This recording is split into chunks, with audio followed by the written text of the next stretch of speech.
All right. Good morning, everyone, and happy Monday. I hope everyone has had a great weekend. Welcome back to either live, whether you are on YouTube or whether you are on Insta. It's another Monday, so it's another day to break down and dig a little bit deeper into our health and wellness journey. Welcome, everyone. So this series that I've recently started, was kind of inspired by all the people that decidedly came out as professionals in the medical and health and wellness sort of space, whether they be celebrities or journalists, and everyone just telling you what to do and when to do it.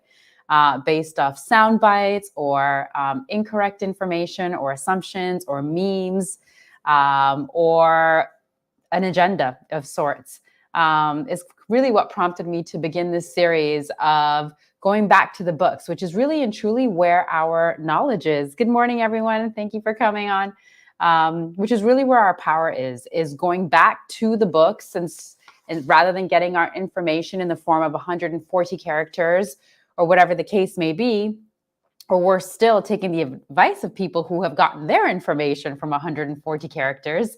I thought it was important that we all just took a moment to go back to the books and actually inform ourselves or re-educate ourselves or remember ourselves. So bringing back together that which has been taken apart, which is our own intuition and our own abilities to self-heal. We are designed, after all, to heal ourselves, point blank and period.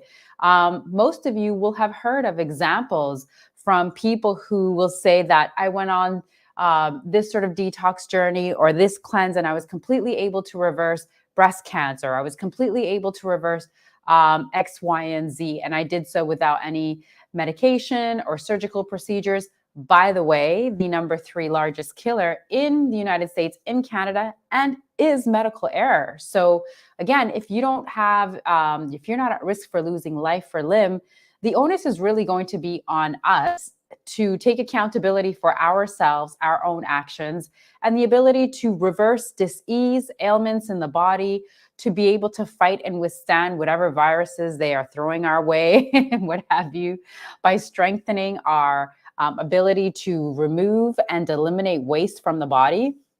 All of these things is how we take our power back. Obviously, food sovereignty, not relying on sort of digital currencies, et cetera. I mean, we could go down a whole rabbit hole, but I want to focus on health and wellness because that's really what this space is about, is health and wellness. And so whilst everyone has been very comfortable offering up mandates or suggestions or coercion in order to get everyone to comply with X, Y, and Z as sort of a health to procure or preserve your health, as we're now seeing, a lot of that was just foolala, it was BS, it was nonsense, right? So again, it's a reminder that the only way for us to be healthy and well is if we take accountability. Yeah, you got to get to the gut. Absolutely, that's part of it. You know, getting back to making good, sound decisions. And again, the profession doesn't want to tell you this. And when I say the profession, I mean the industrial medical complex, who, by the way, again, 3rd largest killer in America and Canada, is in fact the medical industry due to medical error, etc. So not that you shouldn't be putting some of your trust into them, right? But 90% of your health is going to be really and truly a sign of the choices that you have made on a day-to-day basis, what time you went to bed at, whether you had adequate sleep or not, because that is your true and only heal and repair cycle. Out of a 24-hour cycle, you have 4 hours of physical healing. That happens between 10 p.m. and 2 a.m. So if you are not sleeping during those times, you are forgoing all of your physical repair between the hours of 2 a.m. and 6 a.m.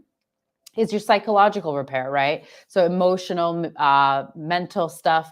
That's when sort of your everything is being defragmented and you're able to sort of release and reset. Anytime you forego sleeping during those hours, you're forgoing that healing period, that healing cycle altogether, and stress summates over time. So imagine doing this for years and then for months, rather for days, and then for weeks, and then for months, right? Imagine the accumulation over time of not getting enough growth and repair hormones created and then released, and just not getting enough sort of decompression in the mind and the emotions, and how that just starts to stack. Lick Wills made it. I'm glad that it's making sense to you. So, again, it goes back to behavioral choices that we're making. Are you choosing your food with intention, right? There has been a myth for the longest time that conventional foods is equally as good as organic food or food that was raised biodynamically. That is not the case. The British Soil Association debunked this ages ago. Look them up. They did a whole 25-year study, right? Drinking adequate water in the right amount and at the right time. All of these are decisions that you could be making, opting out of processed foods or really minimizing them, foregoing soda altogether, and instead drinking water, water that has been, remineralized or is natural spring water and preferably alkaline. So again, the choices are on you, right? 90% of the time, you can't always put all of your eggs in a basket, especially a basket that unfortunately has not a great track record. I'll say this again for the third time. The third largest killer in America is in fact medical error and malpractice. So be wary of who you are trusting with things that, you could be in fact correcting for yourself. So anyways, that was the reason. That was kind of a long example. Yeah. I'm glad to hear that you're eating organic.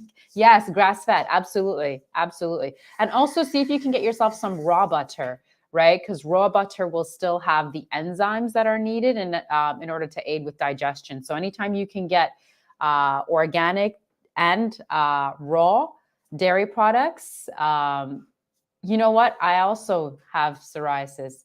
Yeah. And you know what I have found? That the biggest culprit for me personally has been gluten. So whenever I partake in gluten, I see an immune response very quickly within about a week. So absolutely keep an eye on how you respond to dairy. But also, if you're still consuming gluten, I would give yourself a good 6 months off of gluten to see about reversing that altogether. By the way, I've seen tremendous benefit in not just removing gluten from my diet in order to reverse psoriasis. For me personally, I have also seen the benefit of reversing or reducing my psoriasis to almost nil in terms of symptomology. Let me not claim that psoriasis, by the way, the psoriasis. If I said my, I certainly don't wish to say that because it is not mine and I do not want it.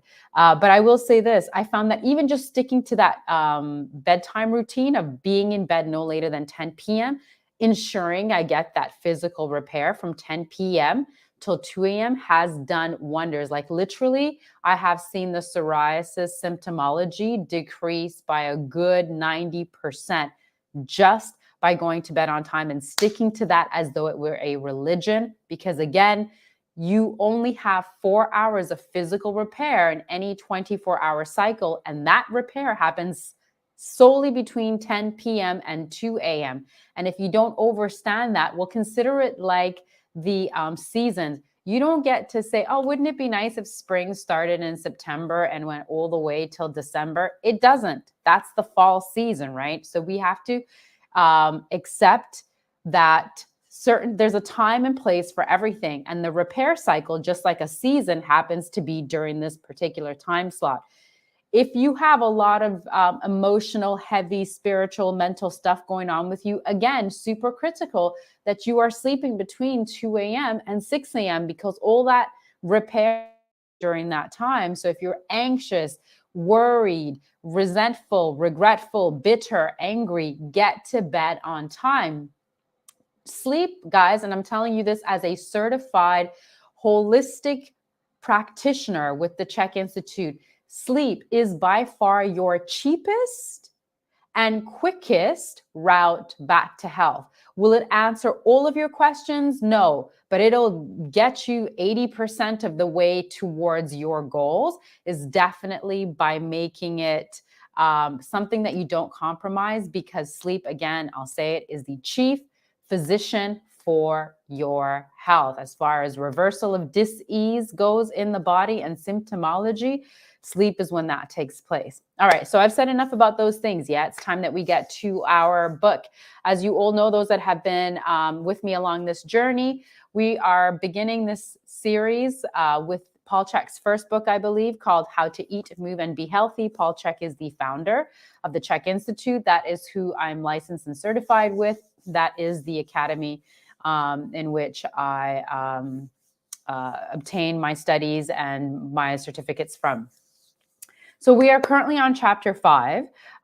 We've covered a really extensive, several sort of, I had to break it up into 7 parts, but it was a really extensive chapter 4 on nutrition, not surprisingly, because nutrition, again, is so impactful when it comes to your health. Just to give you guys a little bit of perspective, I have met doctors personally themselves who have divulged the following information to me, which is that throughout their medical sort of studies in academia, they spend 4 hours on nutrition, a total of 4 hours on nutrition throughout the duration of them going through medical school. Consider that for a moment. When Hippocrates said, food is thy medicine, medicine is thy food. Steve Jobs, who's not a Greek god or anything, just a human being who happened to have, started a very successful company, also said, make your food your medicine. Otherwise, your medicine will become your food. Ponder that for a second. That's a meditation right there. As you do that, I'm going to take a sip of my OJ. This is fresh organic orange juice. If you're seeing the discoloration, this is because I've added my bitters from Dr. Morse's product line. I have an anti-parasite cleanse here. I have a kidney and bladder support here, a lymphatic system support here, as well as a spleen support tincture in here. So the mornings is when I try to do my biggest flush. I consume 1 liter of water before I consume anything else. And then I'll take my tinctures with some fresh pressed orange juice. This is always how you want to be starting your morning, even if you're a coffee drinker, which I am. You want to be consuming hydrate, and that alkalize the body before you put something acidic in that's going to dehydrate you, i.e. coffee.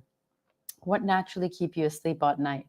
Well, that's a really good question. To be honest with you, if you're struggling with sleep, again, you should be maybe consulting with a holistic practitioner, but I'll give you some tidbits, because I'll tell you this, guys, if you're not sleeping naturally or finding it difficult to sleep or access sleep or stay asleep, you are not healthy. Even if you don't have any other symptomology as of yet, just the fact that you're struggling with sleep, you are not healthy. And the reason for that is, let me break this down for you very easily, is that quite frankly, sleeping, just like breathing, just like defecating, just like reproducing, are things that are supposed to happen naturally for you in the body and without even you needing to think about it. These are part of your autonomic nervous system responses, right? These are not things that you have to think about. You don't tell your heart to beat. You don't tell yourself to take in another sip of air, right? You don't tell yourself to swallow. So if you're struggling with sleep, please know that, again, this is something that you really need to look at, because if you're not sleeping, you might as well not be going to the gym. You might as well be worrying less about your nutrition. I'm being a little bit dramatic here, but what I'm saying is if you don't have the sleep element, you have you have virtually no foundation for health, virtually no foundation. If you overstand and understand what I've just said to you all, which is that your repair cycle physically is between 10 p.m. and 2 a.m., and then your emotional and mental repair is between 2 a.m. and 6 a.m. If you're not sleeping, you're not healing. If you're not healing, you're also not producing any of your growth and repair hormones. So everything else then is on shaky ground. Your nutrition, movement, which by the way is what our topic is today, knowing when to move, how to move, where to move, etc. If you're not sleeping, then you don't have a foundation for which to build a house on. So you have to address that. With my clients, if you're not sleeping at the right time, and if you're having difficulty accessing sleep, we're not working on anything else until you have mastered that. You need not just your master's degree in your sleep, but your PhD, quite literally, right? So some of the things that you can do, now I'm going on a bit of a tangent. This is what I get for responding to comments, but no, I love it. This is a dialogue, right? So it's not a monologue. All right, so things that you can do if you're struggling with your sleep, stop consuming, well, okay, this is kind of a generalized statement, because if your primal pattern or your metabolic type is that of a person that is polar, or a protein type, as we would call it, you actually can be eating right up until about an hour or so before bed. So again, this is generalized statement, and this is why sometimes it's really worth your while to get to invest in a holistic practitioner who can do an assessment on you. So then not only can I check musculoskeletal imbalances, but I can tell you about your metabolic type and whether you're a protein type or not. But let's assume you're not a protein type. Generally speaking, if you're not a protein type, you do not want to be eating within those last 4 hours of going to bed. If you're a protein type, also known as a polar type, then you can be eating. You do quite well. You perform quite well eating up until right before bed. So, but you want to, again, understand what you're supposed to be eating. Doesn't mean that just because you're a protein type, you can have a bowl of cereal or a bowl of ice cream before bed. No, it means you have to, again, pick quality proteins, the right amount of fats with the right amount of carbohydrates, and have a small portion of that right before bed. That works for people whose metabolic and primal patterns suggest that they are, again, either polar or protein types. Everyone else, if you're a variable or mixed type or a carbohydrate type like myself, you should not be consuming food right up to 4 hours before bed. You should not. That will help you to access sleep. You also don't want to be consuming beverages about 2 hours up until bedtime, so that, again, you don't go to bed with a full bladder. Although if you have a weak bladder that's waking you up at night, that's also an indication of poor health, because quite frankly, all systems should be able to shut off and you should be able to sleep through the night.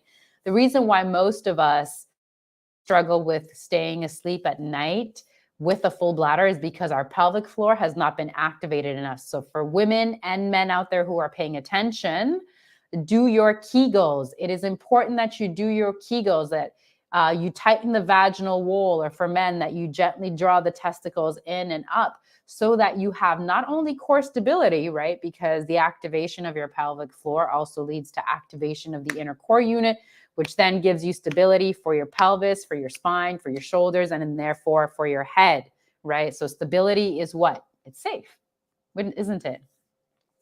The other thing that you want to do is not have overhead lights. Right now I have overhead lights, but it's morning time, right?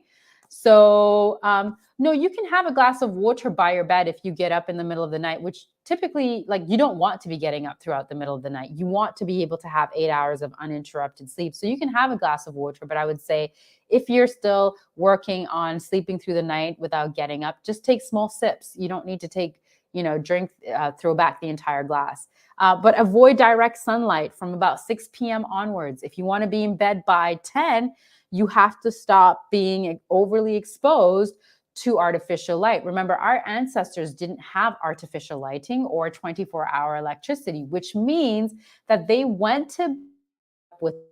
I just returned recently from a wonderful time in Ethiopia with my family. And let me tell you, people still there, because they don't have 24-hour electricity that is sort of reliable and consistent, are very much going to bed when it's dark and getting up when there's daylight, because they have to take advantage of the sun cycle so that they can be most productive during the days when the sun is up. Well, newsflash, this is exactly how our ancestors lived. They didn't have screens, tellies, ring lights, overhead lighting, etc. And when you have all of this exposure to light, specifically blue light, you are in fact continuously releasing cortisol, which is the stress hormone that is supposed to release first thing in the morning when you get up at around 6 a.m. to give you the energy to get up and be productive, to go out there and not fight, but, procure your game or your leather or your veggies or tend to the babies, et cetera, right? This is why it's important that we return to a cycle that is more in line with that of nature, rather than telling ourselves that we are night owls and staying up until 2 o'clock in the morning just because we can. Again, this only matters if you are interested in reversing symptomology and curing and healing yourself, because the chief agent for healing is your sleep cycle. And guess what? That makes it the most accessible and inexpensive and free tool that you can apply today in real time to start your healing. Look at that. I've given you the codes and I'm telling you it's completely free of charge. You don't need a prescription. You don't need to go to see this specialist. You don't need to go see that person in a white laboratory coat. You just need to get to bed. Period. It's that simple. Our approach as holistic practitioners is not to sell you these capsules, this protein, this other product, yada, yada, yada, or this biohack.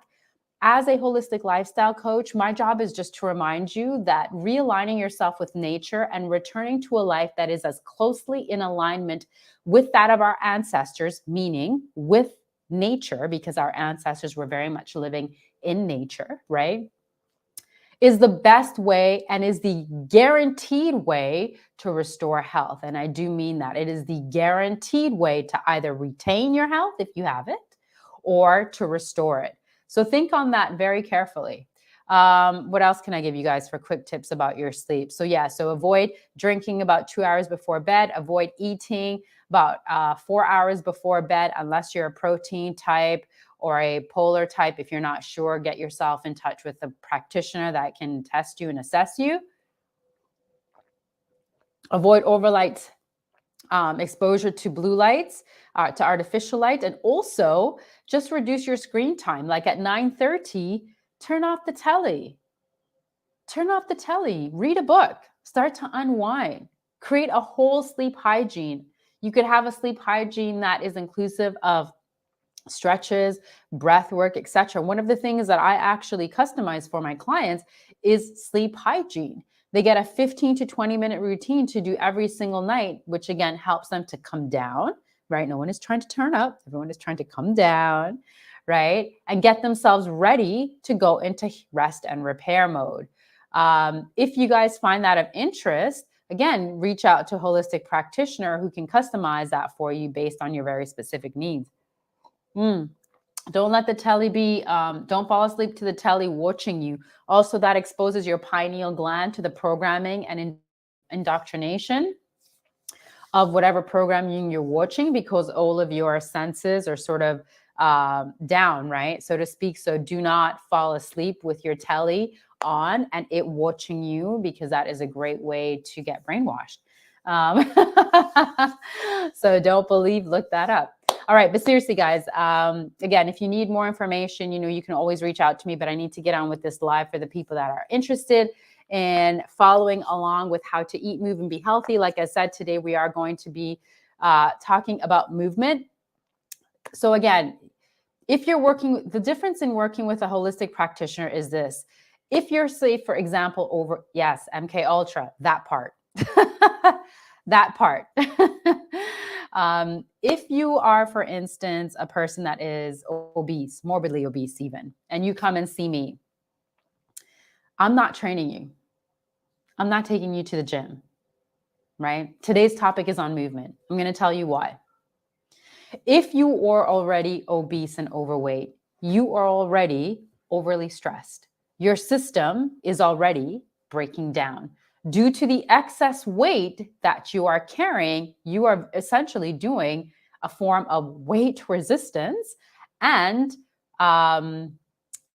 doing a form of weight resistance as well as cardio, just by virtue of you being overweight. So already you're tired, already you're fatigued, already you're breaking down. What you need are working in exercises, not working out. Working in is a term, I believe, that was coined by Paul Chap. He's one of the founding fathers of holistic health and functional exercise and movement. And I am licensed through the Chap Institute, right? So if you're morbidly obese and you're watching this and someone says to you, I just want to train you, run in the opposite direction. That is not a holistic approach. Six packs are not created in the gym. We train you when your physiological load dictates that we can train you. If you are already inflamed, and you're having, and even by the way, skin issues like eczema and psoriasis are indicators that you are inflamed, that you're experiencing inflammation, right? Which again also has to do with there being too much cortisol present. And if you're constantly sort of quote unquote weight training or going through cardio because of the sheer virtue of the fact that you're carrying 60, 70, 80, 100 pounds or more weight on your skeletal system, which puts pressure on all of the organs, every single one of your organs is going to feel the effect of that compression, from your diaphragm to your lungs to your heart, which has to pump that much harder to keep blood flowing and to keep you alive. So if already the body is working that hard, why am I going to work your body even more? Explain it to me. Why? You're already breaking down tissue, right? The overpresence of cortisol is breaking down tissue. The fact that you're overworking your organs is breaking down tissue, and it's just making you feel worse. So why would we train you? If you're a morbidly obese person, we're going to look first and foremost at your sleep. I told you that is the chief physician to heal. And then we're going to look at your nutrition, right? And all the while, right, we're going to get you moving, but we're not going to get you training. We're going to work you in. That means Tai Chi. That means Qigong, Yin Yoga, meditative walks out in the forest or at the park nearby. Anything to help you cultivate and procure life force and energy back into the body. Does that make sense?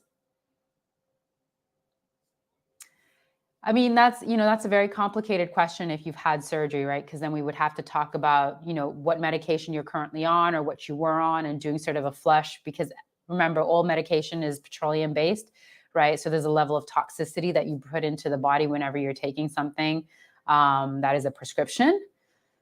So, it's difficult. Some of these questions are a little bit too complex to just sort of address in a live chat or stream, but always detoxifying first and foremost after surgery is very, very key. And again, nailing and getting a PhD in your sleep, which is what you were designed to do, to sleep, to reproduce, to defecate, to breathe, to eat, to make love, Oh, I see. Because a lot of people who are already go straight to surgery. Yeah, I mean, well, that money is made in that, right? Listen, the body is a vessel, and it is a holy temple of sorts. We have normalized cutting into the body for any random thing, whether it be for, aesthetics or weight loss, which is also a part of aesthetics, or, to create a whole different look. Some people want to be different ethnicities and, are changing their eyes or changing their eye color. I've seen all sorts of things happening right now.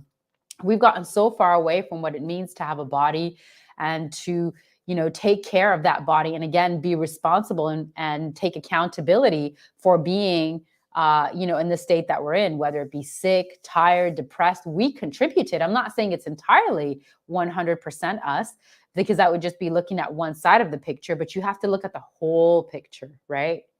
The whole picture, when you look at the whole picture, will show you, okay, this person is not sleeping. Okay, this person doesn't know enough about nutrition. Perhaps this person has developed a faulty breath patterns, right?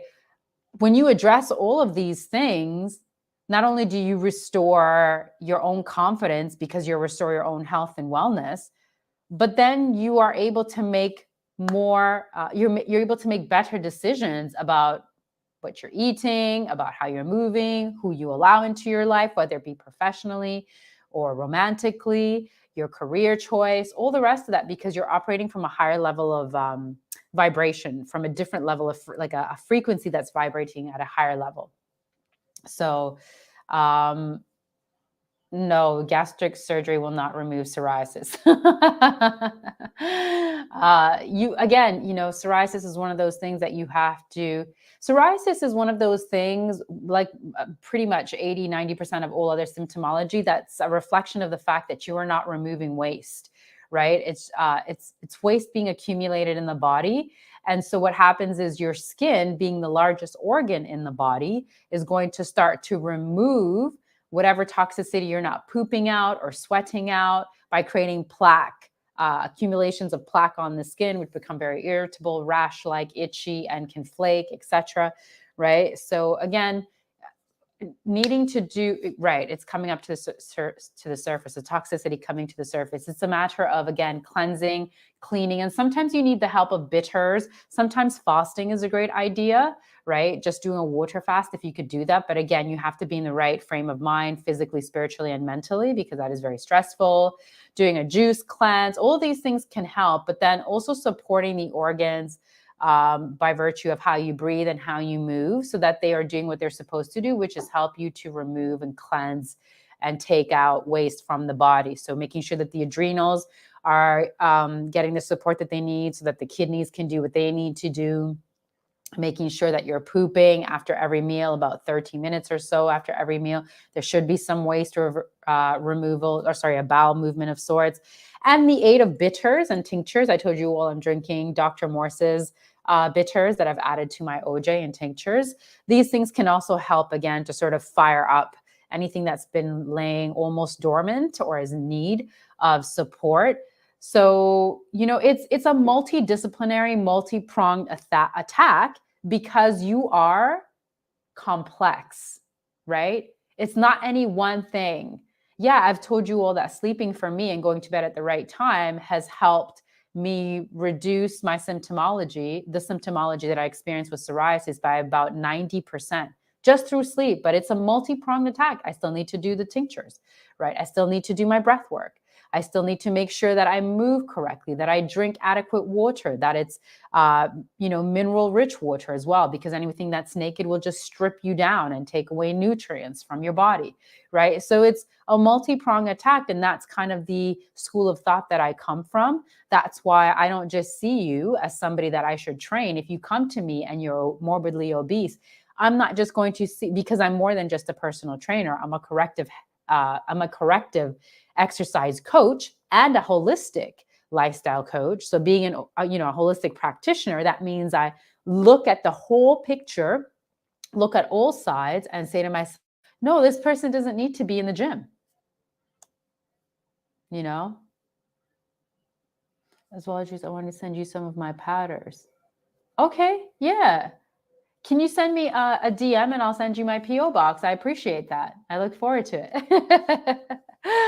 But yeah, do you see what I mean, guys? So it's again just understanding that there is not going to be a quick solution or a fast solution or a solution that comes in a capsule or in that in form of a surgery. Unless you're losing life or limb, why are you cutting into your body? Look at the amount of people who have perished, right, from cutting into their bodies for aesthetic reasons. You could go on YouTube and do a whole search of BBLs gone wrong. You will have entertainment for days, and that is really, really sad, because it's unnecessary. There are people, as you know, to name, well, I won't even name him, but he owns a phenomenal clothing line. We'll just say it's called, his shoe brand is called Yeezy. His mother unfortunately passed how? You know what I mean? So and okay, other people will say, well, there was conspiracy involved. Yeah, and maybe there were. Hollywood. There's a lot of funny stuff that goes on over there that I don't pretend to know about, nor do I necessarily want to know. But what I'm saying is, why are we cutting in the body when we're not even trying to love and accept ourselves, and also make better choices? Why are we not taking ownership of our own selves and our own bodies? We take ownership of our bank accounts, of our careers, but we don't take ownership of our own health and well-being. That's absurd.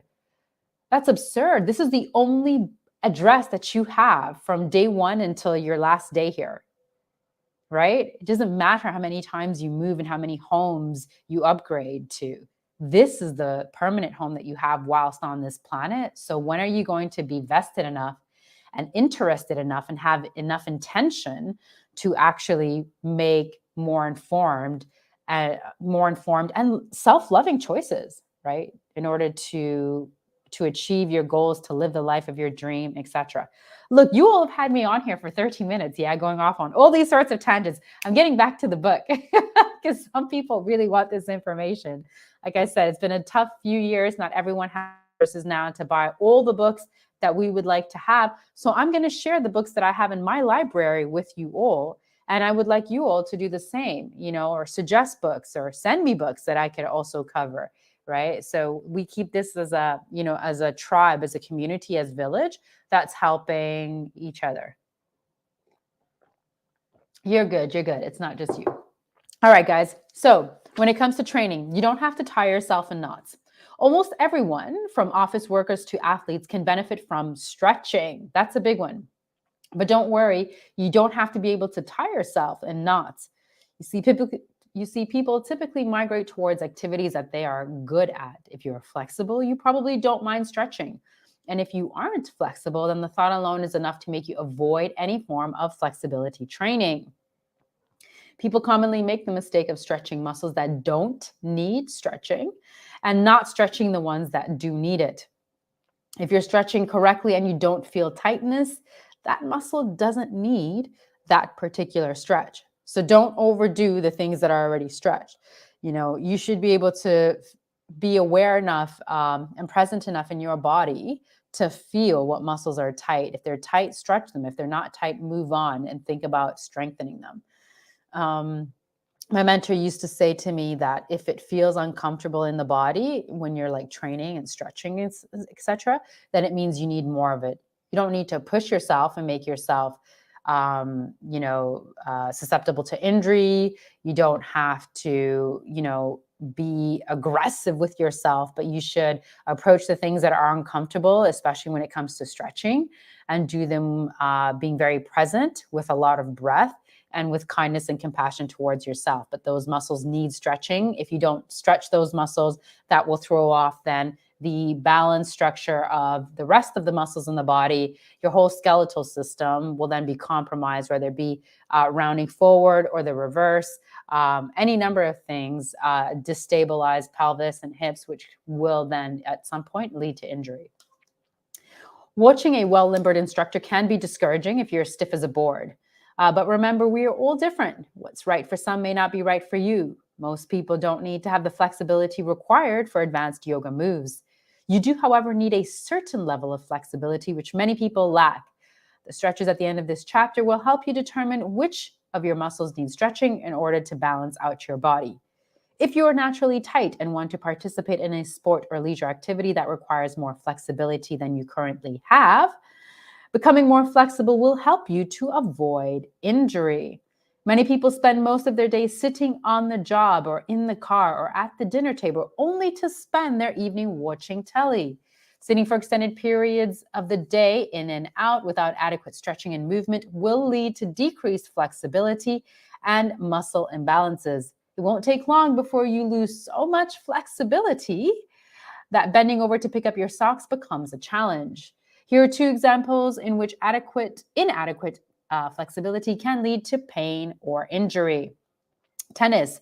Tennis is what you call a multi-pattern sport, meaning to play it effectively, you must squat, lunge, bend, push, pull, twist, and run. If you are too tight to perform any of these movements at speeds natural to tennis, you're likely to avoid certain shots to protect yourself, or you may get hurt by forcing your body to do things that it's not currently equipped to do. Tennis players often find themselves moving very quickly into a lunge whilst bending, reaching, and twisting to make a forehand. That's a push pattern, or a forehand, I believe, is this, right? And a backhand, a pull pattern.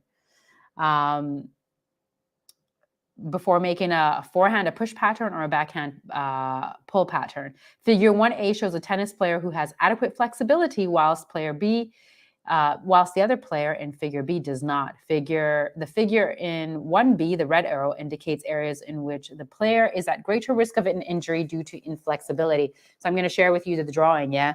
So if you're paying attention here, this is the person, as you can see, that's rounded over. And the red arrows are pointing to the areas which you are susceptible to injury for lack of sort of mobility and agility in these areas. Whereas in figure 1A, you see someone who's upright, open, has more of that cobra chest, collarbone is lifted and wider, letting you know that the muscles are open and loose enough, relaxed enough to allow for adequate mobility.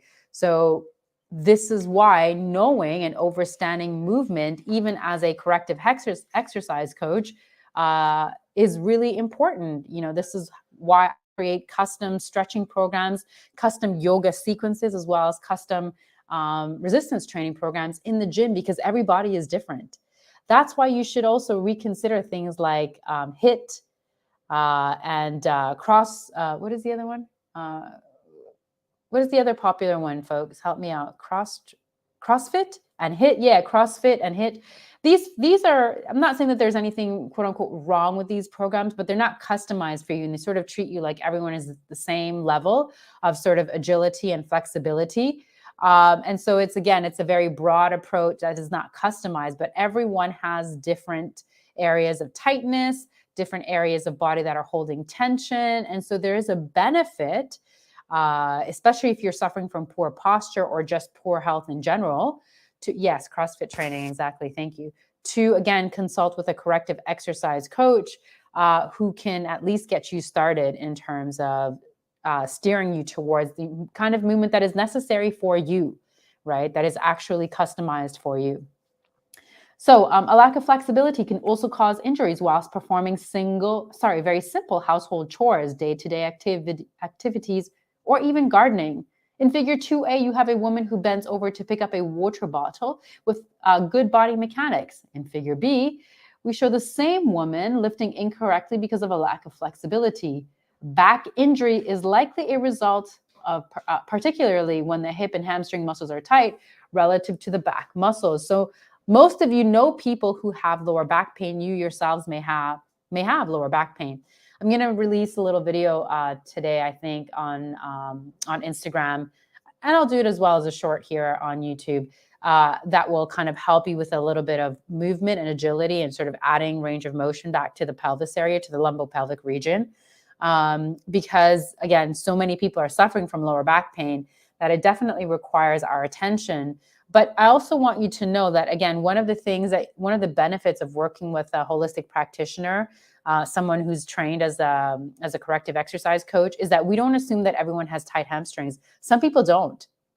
Some people have taut hamstrings, which have been, they're overtoned, they're over facilitated, but they're taut, not tight. And in fact, what is tight is their psoas, right? So we're seeing that the pelvis gets pulled forward due to the psoas. So if you, again, are not training or working with somebody who's skilled, they may just automatically assume that it's hamstrings that are tight. It may not be the case. Hamstrings might be taut. So you want someone that's skilled and can actually do a length muscle assessment on the body in order to sort of help you figure out which muscles for you need stretching versus which muscles on you need strengthening. So, and I'm going to now share with you the image of that woman. Here's someone with poor mechanics, right? Her body is tight. Her hamstrings may or may not be tight. Maybe her shoulders are tight. As you can see, she's rounded forward versus here where, again, she's found that cobra chest. She's lifted through the sternum. Chest is wide, and she's able to maintain optimal body mechanics. Yes, and Pilates can help a lot with that. So can yoga. Posture and stretching. Most of you were probably told to stand up straight, but by your parents or your teachers. You may wonder what posture has to do with flexibility. Well, good posture keeps muscles in balance and your body well aligned, allowing optimal efficiency of body systems.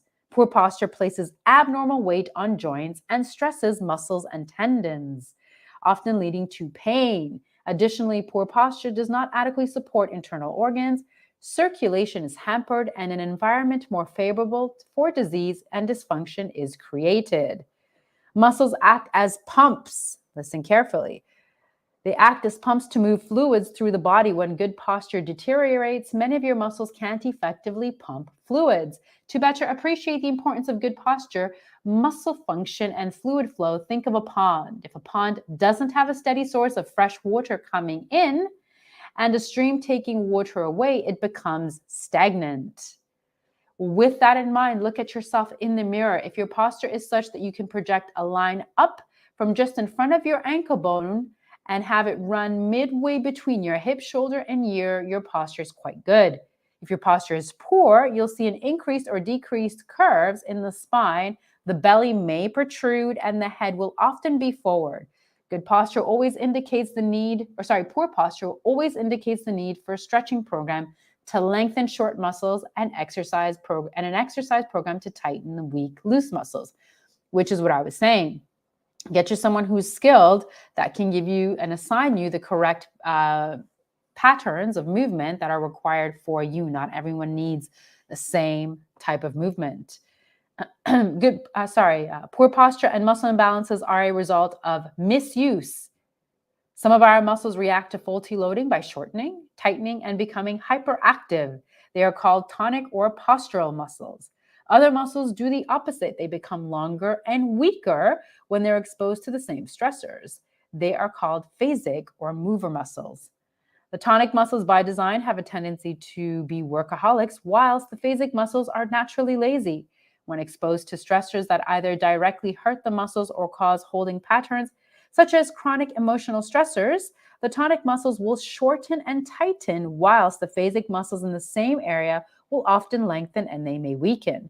This is why those who experience traumatic events like a car accident, a fall from a bicycle, or a hard tackle in football often end up with chronic muscle and joint problems and may even develop poor posture over time. So if you want to check yourself out, you can line yourself up to a plumb line, kind of like so. Maybe have someone take a photo of you and just check to see how you fall, how you land while standing on a plumb line. This is really important if you care about your health. Again, we just covered why it's important for your circulation, your organs, your joints to have good posture, and that then leads to good health. Addressing imbalances before exercising. To better understand how your muscle imbalances affect your body, think of a bicycle wheel. If a bicycle wheel is out of balance and you take the bike out for a ride, chances are the bicycle won't handle well. The stress of riding on a crooked wheel could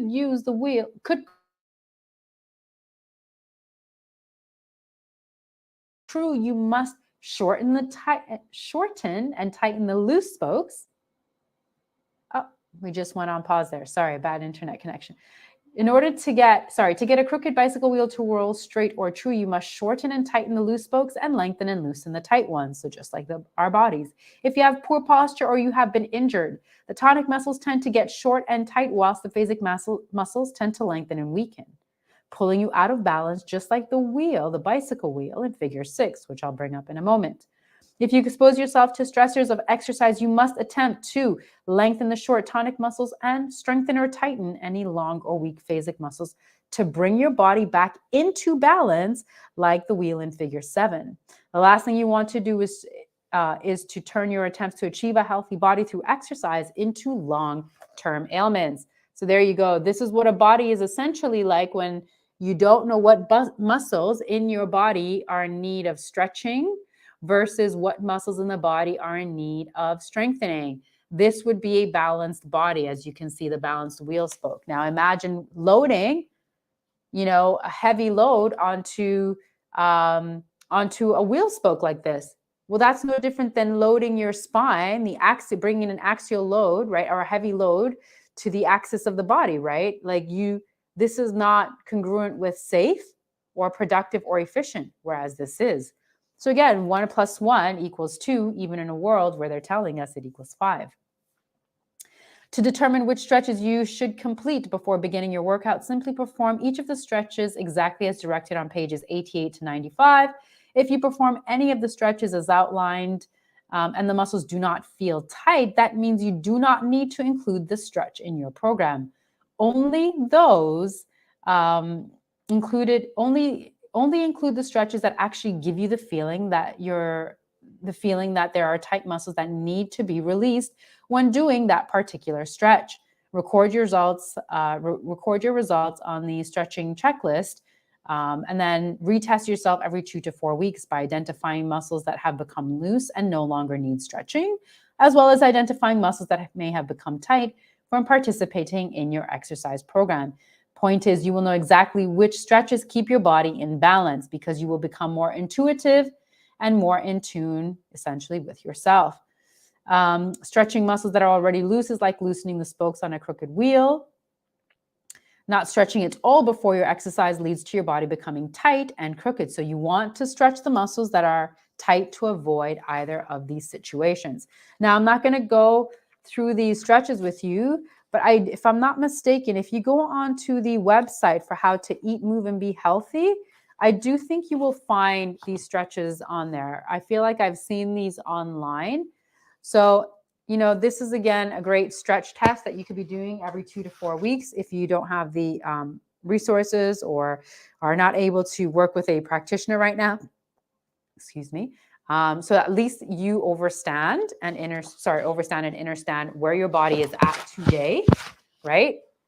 And what type of movement is correct for you. Not everyone needs the same amount of movement. Not everyone needs the exact same nutrition. Not everyone needs the exact same solution to whatever is going on in the world. We are bio-individuals. So if you get anything out of my sessions or my lives, it's this. Please apply critical thinking. Think of yourself as an individual. Think of yourself as unique, and get as much information so that you have not a part of the story, but the whole story, right? So that you can act as an adult and make informed decisions as to how you progress and move forward.